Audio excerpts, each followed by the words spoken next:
Good morning बच्चों। आज वंशागत विविधता के सिद्धांत का अगला टॉपिक पढ़ेंगे, उत्परिवर्तन। जीवों में अचानक होने वाले ऐसे परिवर्तन जो वंशागत होते हैं उत्परिवर्तन कहलाते हैं। वंशागत होते हैं ऐसे परिवर्तन, ऐसे बदलाव जो पीढ़ी दर पीढ़ी स्थानांतरित होते हैं, वो परिवर्तन आपके उत्परिवर्तन कहलाते हैं। ये परिवर्तन स्थायी होते हैं। आपके जब डीएनए में कोई परिवर्तन आता है तभी वो अगली पीढ़ी में स्थानांतरित होता है। इसलिए हम कह सकते हैं कि जब ये किसी जीन या डीएनए में कोई परिवर्तन होता है तो उसे हम उत्परिवर्तन कह सकते हैं।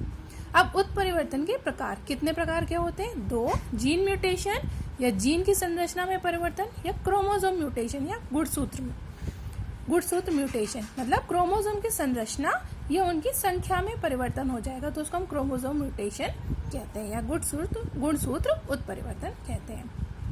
तो पहले आते हैं जीन म्यूटेशन। जीन आपको पता है डीएनए का एक खंड होता है। जीन में कई सारे नाइट्रोजनस क्षारक लगे होते हैं। अब जीन म्यूटेशन या बिंदु, उसी को हम बिंदु उत्परिवर्तन या पॉइंट म्यूटेशन भी कहते हैं। क्या होता है?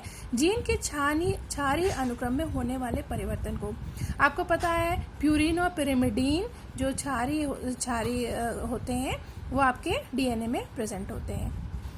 तो अब इनमें क्या होगा? इनके अनुक्रम में आपको पता है एडेनिन, गुआनिन, थायमिन, साइटोसिन, ये 4 क्षारक जो हैं आपके डीएनए में उपस्थित होते हैं। इनके अनुक्रम जिस क्रम में ये उपस्थित हैं उनमें अगर बदलाव आएगा तो उसको पॉइंट म्यूटेशन या बिंदु उत्परिवर्तन कहते हैं। जैसे ये 3 तरह के हो सकते हैं: प्रतिस्थापन या सब्स्टिट्यूशन, विलोपन, डिलीशन, निवेशन, इंसर्शन। सब्स्टिट्यूशन मतलब होता है उस नाइट्रोजनस क्षारक की जगह कोई दूसरा आ जाए, मतलब एडेनिन की जगह गुआनिन आ सकता है, थायमिन की जगह साइटोसिन आ जाए, तो इसको हम कहते हैं प्रतिस्थापन या सब्स्टिट्यूशन। दूसरा होता है विलोपन, जो भी आपने नाइट्रोजनस क्षारक आपके डीएनए में उपस्थित है उनमें से एक हट जाए अपनी जगह से। जैसे एडेनिन, गुआनिन, थायमिन, साइटोसिन, इस तरह से आपका क्षारक रखा हुआ है तो उसमें से एडेनिन जो थायमिन है वो हट जाए, तो एडेनिन, साइटोसिन, गुआनिन इस तरह हो जाए, तो इसको कहते हैं विलोपन या डिलीशन। तीसरा होता है इंसर्शन। इंसर्शन मतलब होता है कहीं बाहर से दूसरा कोई नाइट्रोजनस बेस वहां पे आके लग जाए, इसको कहते हैं निवेशन। इसके कारण एक उदाहरण है आपका कौन सी होती है? दांत कोशिका अरक्तता, सिकल सेल एनीमिया। ये आपकी पॉइंट म्यूटेशन के कारण होता है। इसमें क्या होता है? इस एनीमिया में जो आपके आरबीसी हैं वो हंसिया के आकार के हो जाते हैं, इसलिए इसको दांत कोशिका अरक्तता कहते हैं। इससे मनुष्य को अरक्तता, अनीमिया हो जाता है।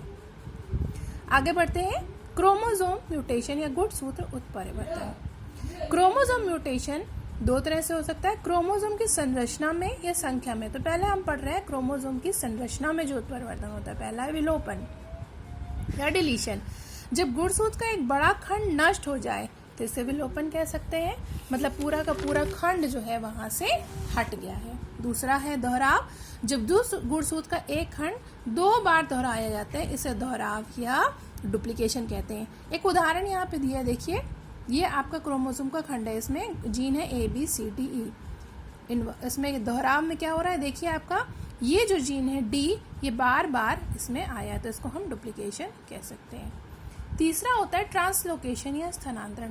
जब एक गुणसूत्र का खंड दूसरे गुणसूत्र में स्थानांतरित हो जाता है उसे ट्रांसलोकेशन कहते हैं। देखिए यहाँ पे क्या हुआ? ये I जो खंड है ये किसी दूसरे गुणसूत्र से यहाँ पे ट्रांसफर हो गया, तो इसको ट्रांसलोकेशन कहते हैं। चौथा होता है उल्टा। जब गुणसूत्र का एक खंड 180 डिग्री रोटेशन पर बदल जाता है, मतलब पूरा उलट जाता है। देखिए यहाँ पे क्रम क्या है? ABCDEF। अब यहाँ पे E और F खंड जो था पूरा घूम के आ गया, तो अब क्या बन गया? ABEDCF। तो इसको कहते हैं इन्वर्शन या उल्टा। ठीक, तो ये हो गए क्रोमोसोम की संरचना में जब परिवर्तन आता है।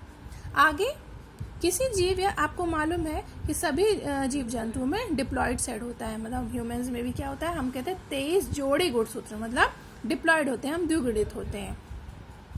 अर्धसूत्री विभाजन के पश्चात द्विगुणित कोशिकाओं से गैमेट्स बनते हैं, आपको पता है, युग्मक बनते हैं, और यही युग्मक क्या है? वापस अलग अलग कोशिकाओं में जाता है, गैमेट्स में जाता है, और फिर ये द्विगुणित होके वापस देखा गया है कि किसी किसी द्विगुणित अवस्था में आंतरिक या बाह्य कारक द्विगुणित अवस्था की गुणसूत्रों की संख्या में वृद्धि या कमी होती है।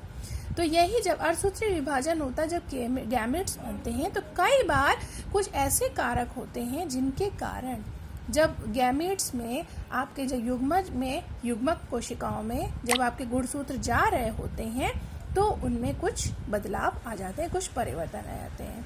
तो इसी को हम कहते हैं गुणसूत्रों में संख्यात्मक परिवर्तन। कैसे कैसे हो सकते हैं देखते हैं। एक होता है यूप्लॉइडी, दूसरा होता है एन्यूप्लॉइडी। यूप्लॉइडी मतलब होता है पूरे गुणसूत्र में सेट डबल हो जा रहा है, ट्रिपल हो जा रहा है या पूरा पूरा हट जा रहा है। तो होते हैं मोनोप्लॉइड, एक सेट हो गया, डिप्लॉइड 2x हो गया, पॉलीप्लॉइडी 3 सेट, 4 सेट, 5 सेट, 5 गुना वो पूरा पूरा सेट उसमें बढ़ गया, तो ये पॉलीप्लॉइडी होता है। दूसरा होता है एन्यूप्लॉइडी। एन्यूप्लॉइडी के 2 प्रकार होते हैं, हाइपोप्लॉइडी, हाइपरप्लॉइडी। इसमें क्या हो रहा है, पूरा पूरा सेट नहीं हट रहा है गुणसूत्र का, बल्कि एक पूरे सेट में से एक गुणसूत्र हट रहा है तो उसको मोनोसोमी कहते हैं। पूरे सेट में से 2 गुणसूत्र हट रहे हैं तो उसको नलीसोमी कहते हैं। पूरे सेट में एक गुणसूत्र आके जुड़ जा रहा है तो उसको ट्राइसोमी कहते हैं। चौथा है टेट्रासोमी, पूरे गुणसूत्र के सेट से 1-2 गुणसूत्र और आके उसमें जुड़ जाए तो ये हो गया हाइपरप्लॉइडी। उदाहरण के लिए जैसे ट्राइसोमी का उदाहरण लेते हैं आप, डाउन सिंड्रोम। इसमें क्या होता है, 21वें गुणसूत्र में एक बाह्य गुणसूत्र आके जुड़ जाता है 21st क्रोमोसोम में, तो इसको हम डाउन सिंड्रोम कहते हैं। क्लाइंट-फिल्टर सिंड्रोम भी एक ट्राइसोमी का उदाहरण है। इसमें क्या हो रहा है, एक XY गुणसूत्र जो आपके रहते हैं उसमें एक X गुणसूत्र और आके जुड़ जाता है। एक उदाहरण है नलीसोमी का, मोनोसोमी का। मोनोसोमी में क्या होता है 2n-1। इसमें क्या होता है टर्नर सिंड्रोम। इसमें एक पूरे सेट में से एक गुणसूत्र आपका हट जाता है। तो इस प्रकार से कई सारे सिंड्रोम है, आपको आगे बताएंगे। उसमें ये सब जो सिंड्रोम होते हैं वो सब गुणसूत्र के संख्यात्मक परिवर्तन के कारण होते हैं। अब ये उत्परिवर्तन जो है वो किस कारण से होता है, तो कई सारे रसायन हैं, कई सारे भौतिक कारण हैं जिनके कारण उत्परिवर्तन होता है और उन कारणों को हम उत्परिवर्तनजन या म्यूटाजन कहते हैं।